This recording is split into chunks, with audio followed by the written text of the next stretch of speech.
Thank you. Thank you so for inviting me, having me here. It's honestly very exciting and quite humbling to be speaking as part of this stellar lineup of speakers. So I will do my best to be not too disappointing.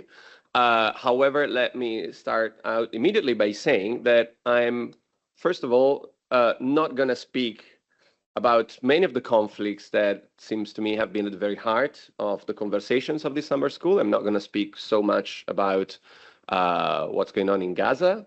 I'm not going to speak about Ukraine. I'm rather going to focus on Africa, and I believe this is deserved in spite of the fact that most of our media attention and sometimes even scholarly attention tends to be focused on the conflicts I mentioned for good reasons. These are the ones in which we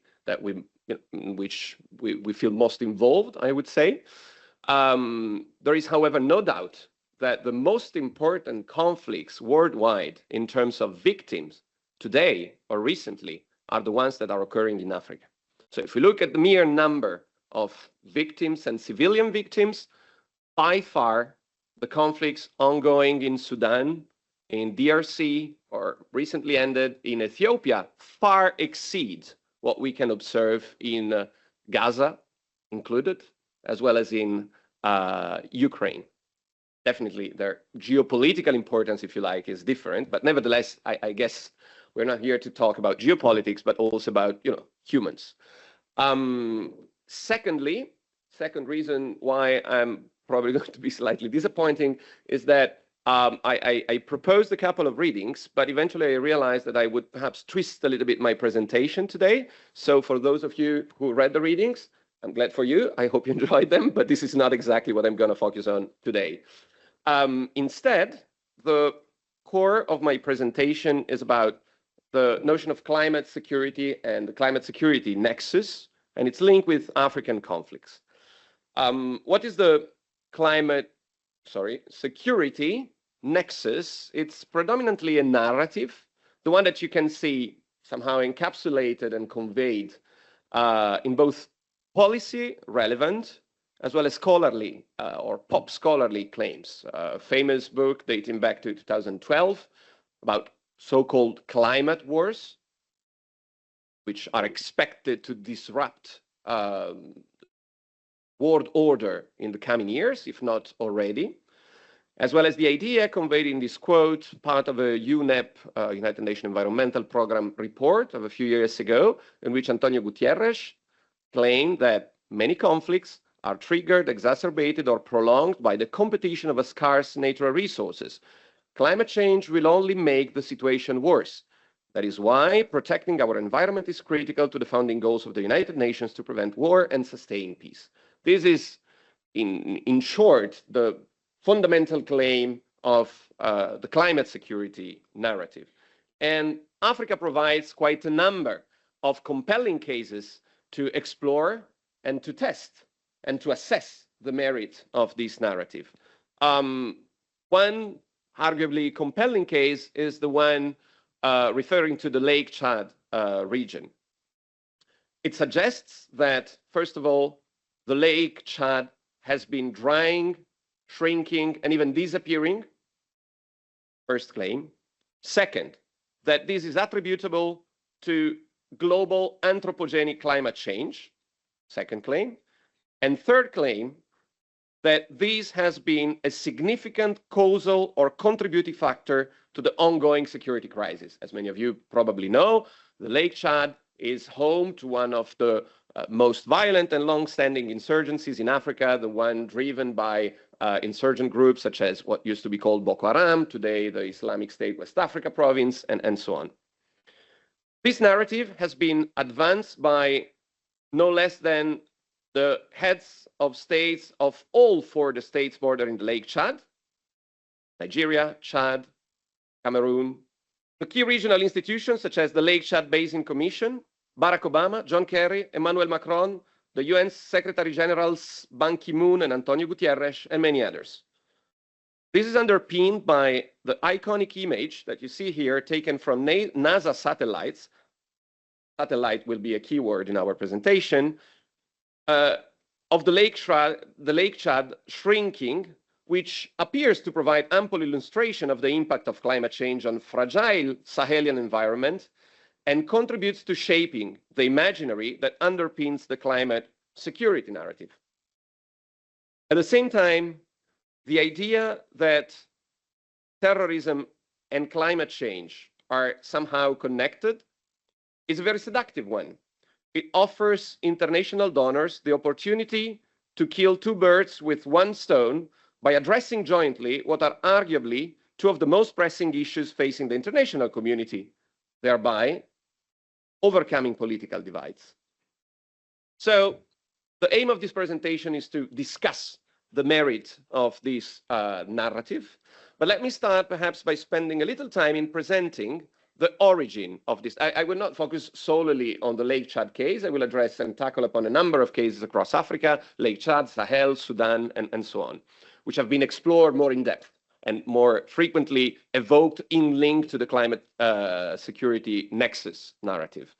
So let me start by addressing what I believe is a genealogy of this narrative, which I would whose origin I would locate in the 60s. Why the 60s? Well, because the 60s is the era in which geostationary satellites have become predominant, bringing to the fore images of the Earth, such as the ones that you see here, which have an evocative in suggesting the idea that we live in an exceptional condition. Our planet is precious because when you can look at it with its background, it becomes visible for the first time. It had been for ages something given for granted under our feet, but for the first time, the negation of the darkness around it provides the condition of appearance of this phenomenon of our land, and conveys the idea that the outer space is a very disappointing desert, and we live the exceptional condition of inhabiting its slogan was "One Earth Only." So again, repeating the idea that we have only one planet. So you see more or less the coalescence of two types of subcultures that developed in those days: the proto-ecologist and the ecumenic humanitarian cultures, based on this new holistic understanding of the planet that was provided by the imaginary, shaped by the availability of satellite-based images. In 1972, therefore, for the first time, the issue of climate and environmental degradation was presented as a fundamental issue threatening the humankind, not then in terms of security, that framing became prominent later on, but at least for the first time. Well, let me move back. This is not supposed to be the slide. Here we are. Note that this is also the time in which, for instance, organizations such as Greenpeace were born in Vancouver, western coast of the, let's say, United States, Canada, of North America, as therefore very much as part of this culture. To continue this genealogy, I would like to focus on the 90s or the early 90s, in which in the aftermath of the publishing of the second most important report on these topics, the UN General Assembly report, Our Common Future, also known as the Brundtland Report, for the first time, the notion of environmental security is explicitly stated. In the same years, we also have the first publications of the first ever IPCC report, and also early research programs on climate and security, which were made popular by some pop academic publications, such as some of those that you see here that you're probably more or less familiar with. You will notice that in the cover of one of them, the preface is indicated as being made by Bono, just to suggest this pop academic interesting intermingling. This is also the time in which, for the first time, a UN conference on environment and development was called in Rio de Janeiro, leading to the adoption of the famous conventions on the protection of climate, Framework Convention on Climate Change, but also Convention Against Desertification, and the Convention on the Protection of Biodiversity. Now, to move on with our trajectory, I think that the early 2000s really represented a pivotal moment for the widespread diffusion of this narrative linking climate change and security.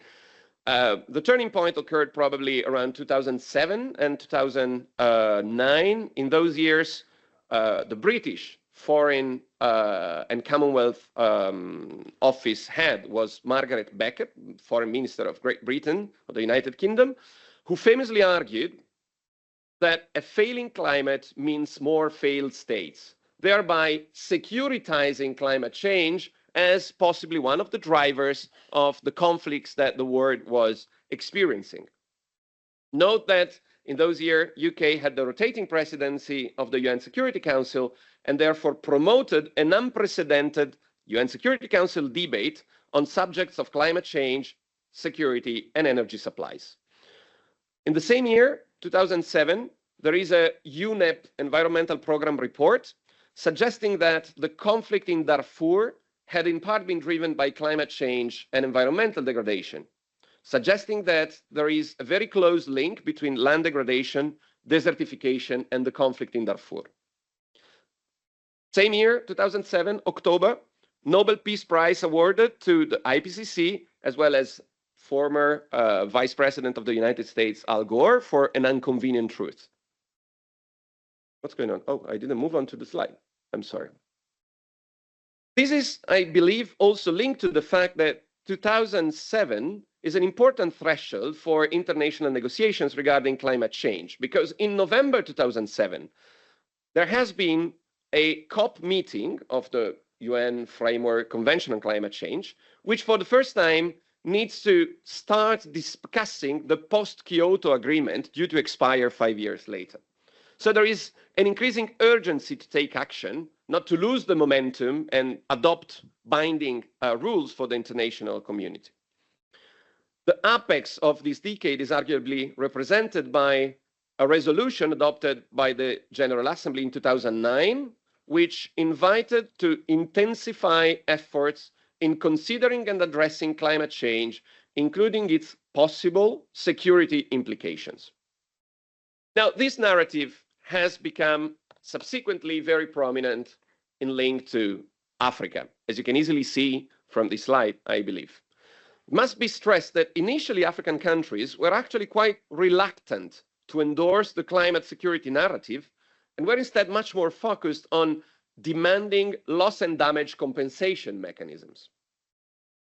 That's very clear if one reads the declaration made by African heads of states in the subsequent Security Council and General Assembly debates on climate security. But then things changed, and African countries eventually appropriated this narrative to the point that in 2021, Niger, who had been recently elected at the UN Security Council, was among the main proponents of the first ever general thematic resolution draft on climate change and security, alongside UK and Ireland. End of the story, the resolution was not adopted because of Russia and India voting against and China abstaining.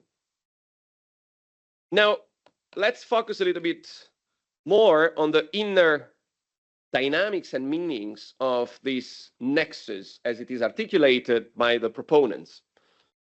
In essence, this boils down oftentimes to the so-called scarcity argument, which by name, as you can probably, whose name clearly resonates with Malthusian understandings of the relationship between nature, development, competition. So the idea is that climate change drives environmental degradation, desertification, dwindling natural resources, and so on. And this in combination with sustained population growth, alarming population boom experienced, for instance, in Africa, and in combination with unsustainable livelihoods owing to underdevelopment. I'm using the very words that were used to define this mechanism, albeit politically problematic, will lead to an increasing competition to access those dwindling natural resources, therefore prompting conflict exacerbation, and radicalization. So this is the argument. For the rest of my presentation, I would like to discuss the merits of this argument. Let's first interrogate the very mechanism by asking, what is scarcity and what is the correlation between scarcity and climate change? Because the literature on civil wars has oftentimes stressed the fact that civil wars are actually more likely to be connected to the localized abundance of certain natural resources, conflict diamonds or gold. So the point, or think about oil. Until oil was of little value before the Industrial Revolution, before the oil revolution, there were no conflicts about oil. However, oil became a major source of conflict when not so much the availability of oil changed, but when the political economy framing what's valuable and what's not had changed. So the idea is that it makes little sense to look at the notion of scarcity through simplistic econometric lenses, whereby scarcity would be an inherent property of any good in a world of limited resources. Scarcity instead should be viewed, I believe, as a relational construction.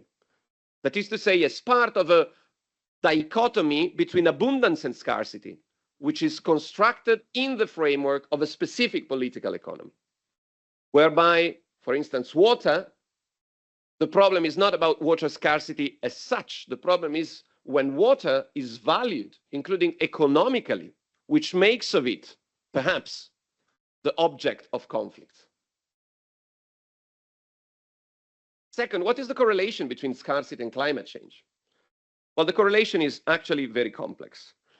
For instance, climate change can sometimes lead to more rainfall as opposed to less. The pictures that you see here are taken, you perhaps can't see that very well, but it's a very clear illustration, actually, of the fact that over the last decades, in the Sahel, that is to say the area at the fringes of the Sahara Desert, there has been no desertification. The desert has been retreating instead of expanding. And the area is greener and greener. Now, we could wonder why and ask what happened, but this is also due to the fact that rainfall in that specific area of the world has actually drastically increased over the past 2 decades. And that goes in tandem with, for instance, the agricultural production. Here you see the trends of agricultural production in the Sahel, drastically rising over the 70s, 80s, 90s, sometimes even exceeding the pace of the equally rapid population growth. So in that case, as well as in many others, the narrative of scarcity linked to climate change is not very convincing. The same applies to, for instance, the case of Lake Chad. Well, what about the Lake Chad? We've seen the pictures. It's very obvious that the Lake Chad has been drastically shrinking over the past years. Yes and no. We'll see why. But also, to what extent is this shrinking due to climate change? There is actually very limited, if not zero evidence that shrinking is actually the outcome of anthropogenic climate change. Whereas the many studies conducted into the shrinking of the Lake Chad stress the fact that this is due to unsustainable irrigation schemes prompted to foster industrialized or semi-industrialized agriculture in the areas surrounding the Lake Chad. So this is anthropogenic for sure, but has nothing to do with CO2 emissions. It is due to unsustainable development schemes developed locally. Let me also problematize the framing of the scarcity argument, because as clearly encapsulated in Beckett's Beckett's statement that I mentioned before, the referent object of this securitization, that is to say what is believed to be under threat owing to climate change, it is fragile states. This narrative very much refers to conflicts that will take place in Africa, in poor countries. There's little about the fact that climate change might drive conflicts in Canada or in Germany. So the referent object is fragile states, and this is even reproduced in, supposedly quantitative rankings, such as the GAIN ranking, which is quite prominent in this field. If you click on the link, you will see that the most fragile countries, the most vulnerable to climate change and to the climate security nexus, are all fragile African or East Asian countries. But by adopting this framework, my understanding is that the climate security narrative tends to reproduce Orientalist images of a global South as incompetent and violent. But if you think about it, it's quite obvious that people in poor countries do not respond to bad weather by attacking each other. Rather, climate change and ecological stress is treated as a problem to be solved, not as a harbinger of apocalyptic violence. In other words, the climate security narrative, in my opinion, runs the risk of securitizing the African way of life, and by the same move, of desecuritizing the American way of life. The American way of life, which was not up for negotiation in 1992 summit in Rio de Janeiro, and that probably remains today, with the US president claiming before the UN General Assembly that there is no climate change, remains something that is probably not up for negotiation. So shifting the blame onto fragile states and their primitivist attitudes. But most importantly, for scientific purposes, this mechanism has been tested and tested and tested and tested again and repeatedly tested. And the result of these tests have been almost unanimous or predominantly stressing the fact that there is no correlation. Now, many of these studies have adopted quantitative, large N, positivistic approaches. Here you see a selection of quite a few of the most prominent of these studies published in the most prominent journals of conflict studies, but also of natural sciences. One is published on Nature. And all of them come to the conclusion that there is no meaningful, strong, demonstrable correlation. Interestingly, this is the same outcome that comes out from qualitative studies. For instance, those focusing on farmer-herder conflicts, which are feared to become one of the most significant testing ground for this nexus to hold, right? It is precisely where farmers and herders contend the control over the same natural resources that these conflicts are more likely to arise because they can overlap with professional divides, ethnic divides, political divides oftentimes. So this is where we expect many of those conflicts to arise. But in fact, qualitative studies looking at single case studies dispute the idea that clashes for the access to natural resources will lead to conflict. These clashes are indeed frequent, but peaceful settlement is the norm. There are governance schemes in place that prevent those conflicts from escalating and leading to widespread violence. Of course, there are cases, but these are sporadic, not the norm. And this wealth, I would say, of strong scholarly studies resulted in the IPCC itself progressively shifting its understanding and coming to while in the early 90s, there was a widespread fear that climate change, among other things, would have led to a rise in conflicts worldwide. The latest reports by the IPCC, the second working group, the one that deals with the impact of climate change, the latest of these reports clearly indicate the one before the last one, the fifth round, 2014. Collectively, the research does not conclude that there is a strong positive relationship between warming and armed conflict. And the last report, round 6, stresses that compared to other socioeconomic factors, the influence of climate on conflicts is assessed as relatively weak.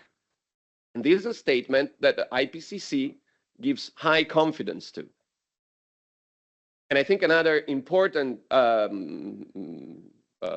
citation here is that of an article published in Nature in 2019, which again comes to the very same conclusion. State capacity and socioeconomic development matter.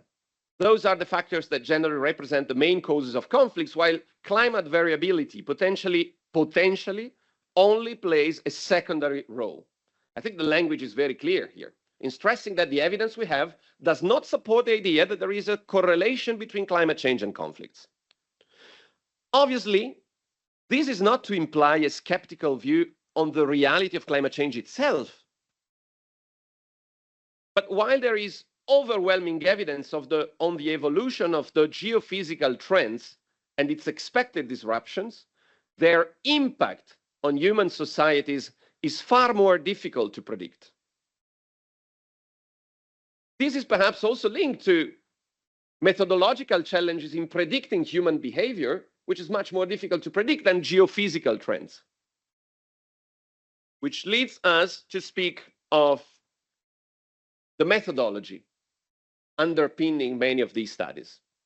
This is, as I mentioned, a methodology which is prevalent, I would say hegemonic in the field of political science, of conflict, security studies, which is very much indebted to a neo-positivistic framing, which nevertheless has its own big issues.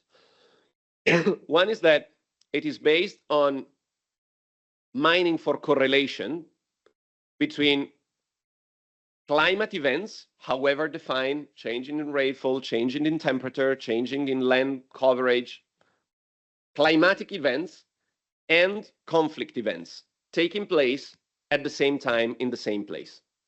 And there is no such correlation. But the problem is that we are not assured whether the impact of climate change, of climate events, would be experienced in the very same time unit, in the very same year, or years thereafter, or in other localities, owing to migratory patterns, to transhumance routes. So there is a problem with this methodology, the spatiotemporal correlation. I think there is also a problem with the choice of the baseline, because how do we determine a climate variation? Variation vis-a-vis what? What is the norm? What is the baseline? And this is indeed hugely problematic because semi-arid regions across the globe, including in Africa, are regions whose climate is inherently going through ebbs and flows. It's not linear, which means that depending on the baseline you choose, the normality of rainfall changes drastically. That applies very well to the case of the Lake Chad that I introduced in the very beginning. The first picture is taken in years, I don't remember exactly what year it was, I think it was the 60s, that is to say years of unprecedentedly high rainfall in the region. So this is not the normal level of the Lake Chad. This is a picture of the Lake Chad hugely expanded above its norm, whatever that means. And the same applies, for instance, to the case of the Sahel. Of course, if we compare the rainfall observed in the 70s when a major drought occurred to what happened a couple of decades earlier, that is to be qualified as a drought. But again, that goes through ebbs and flows. So the arbitrary choice of the baseline significantly impacts on the outcome of our study. Third problematic element, again indebted to this neo-positivistic epistemology underpinning many of these studies, is that it completely neglects agency, presenting human agents as if they were driven from the outside, as billiard balls without agency, without intentions. And again, it's quite surprising that we may find this reasonable when it comes to speak of African conflicts, but none of us would seriously accept the idea that, for instance, the landing in Normandy was dictated only or predominantly by climatic factors. Of course, they mattered, but it would be completely misleading to believe that the choice was made principally owing to that. And the last problem that I would like to point out with this methodology is that it tends to extrapolate future projections from past trends. After all, the only thing that we can do is to compare data based on existing records of past trends until now, hopefully, if the data are updated enough. So based on such data, we can claim that so far, indeed, there is no significant correlation between climate change and conflicts in general. But what will happen when, if, most likely when, for instance, the Gulf Stream will be overturned and the climate of Great Britain will become just like the climate of Canada today?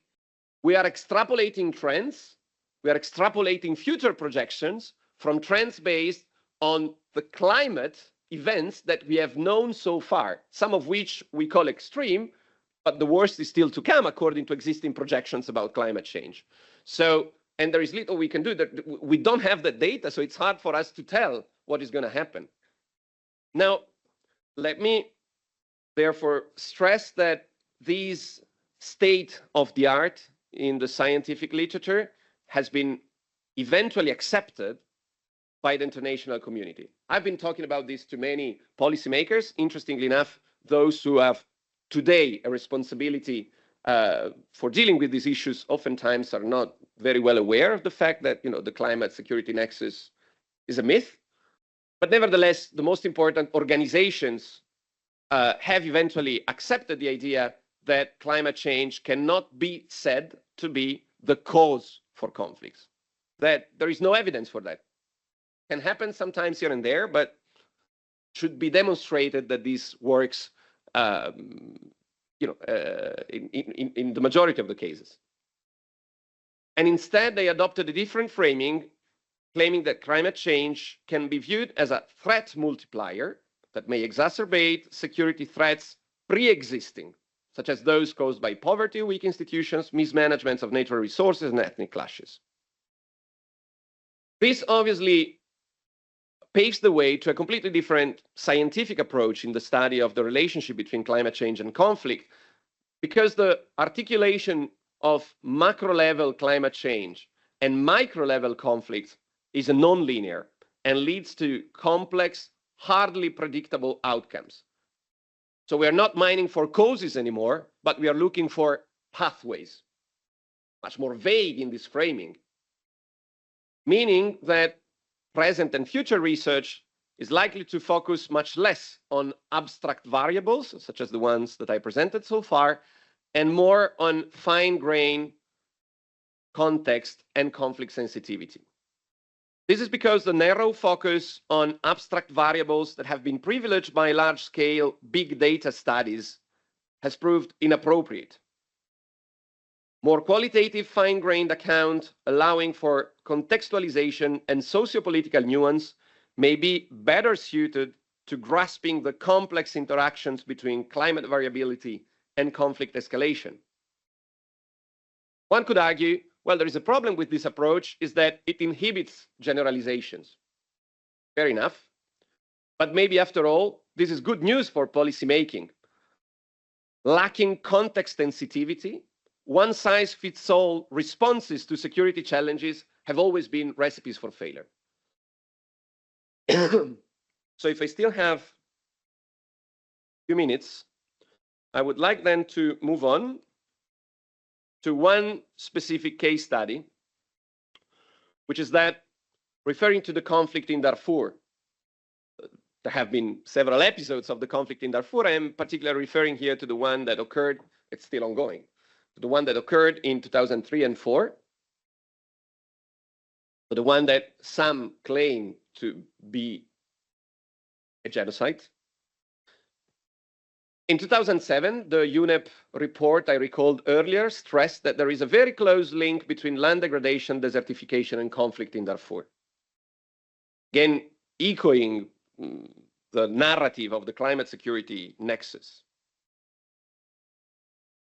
Interestingly, this very narrative was fostered by Omar al-Bashir as well, the head of state, then head of state of Sudan.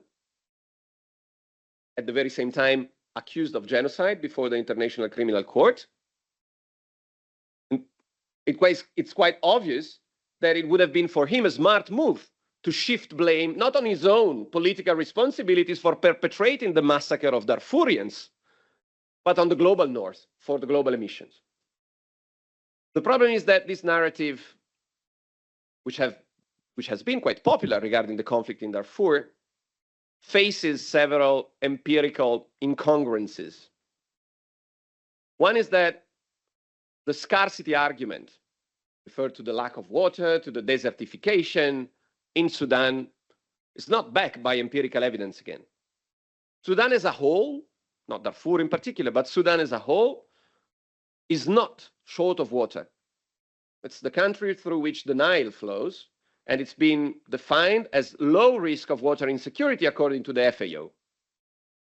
And even in Darfur, sub-state data would stress that the years during which the conflict was perpetrated, as well as the previous ones, were characterized by above average rainfall. And also in Sudan, as well as in the Sahel, as well as in many other areas, the desert is indeed retreating. It might change again, as I stress, it's a matter of ebbs and flows, but in those years, the desert was retreating. So claiming that there was a scarcity of natural resources, scarcity of water, scarcity of food as a whole is simply not correct. We might argue whether there was a scarcity, not so much in the availability, but rather in the accessibility, owing to the genocidal tactics perpetrated against the Darfurians, or in the affordability, owing to the imbalances of the capitalist world market. Then we can discuss about it, but this is politics. This is not about climate change. And indeed, quite many studies focusing on that conflict eventually came out with evidence suggesting that instead the inadequacy is not that of natural resources per se, but that of the socio-political arrangements overseeing the access to those natural resources. Food per se was perhaps not declining, but land availability, the factors of food availability is changing. Land availability was declining, but this not for climatic reasons, but for political ones, owing to land grabbing by foreign companies, but mostly by the powerful elite based in Khartoum at the expenses of those living in the fringes of the country.